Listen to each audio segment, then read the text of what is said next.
మీదనే ప్రధానంగా ఉంటుంది. మిగతా కార్యకర్తలు సరిచేసుకోవాల్సింది నాయకుడే గదా! జగన్ ఆలోచనకు అనుగుణంగానే ఎదిగాడు. జగన్‌కి ఆలోచనకు అనుగుణంగానే దెబ్బతిన్నాడు.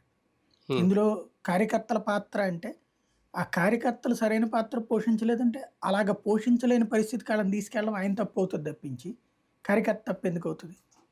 ప్రాక్టికల్‌గా భారతదేశంలో ఎవరు చేయనటువంటి సోషల్ ఇంజినీరింగ్ అనేటువంటి ఒక ఫార్ములాని, భారతదేశంలో ఎవరు చేయనటువంటి సంక్షేమం అనే ఇంకొక ఫార్ములాని రెండింటిని ఆంధ్రప్రదేశ్‌లో ప్రయోగాత్మకంగా అమలు చేశాడు జగన్మోహన్ రెడ్డి.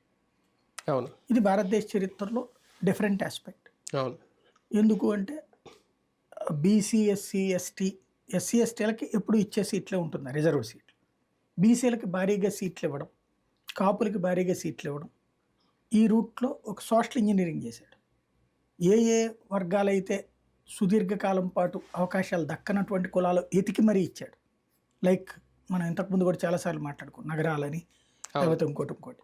ఇవన్నీ ఇచ్చాడు. బట్ ఇక్కడ లోపించినటువంటి పాయింట్ అంటే కర్ణుడి చావుకు 100 కారణాలని, ఓటమి తర్వాత 100 మాటలు మాట్లాడుకుంటాం. అది గెలిచినప్పుడు ఒక మాట ఉంటది. ఓడినప్పుడు ఒక మాట ఉంటది. విశ్లేషించుకునేటప్పుడు ఎవరి లెక్కలు వాళ్ళయ్యే. ఇప్పుడు కనబడుతున్నది ఏంటంటే, ఆ సోషల్ ఇంజినీరింగ్ ఫార్ములా చాప కింద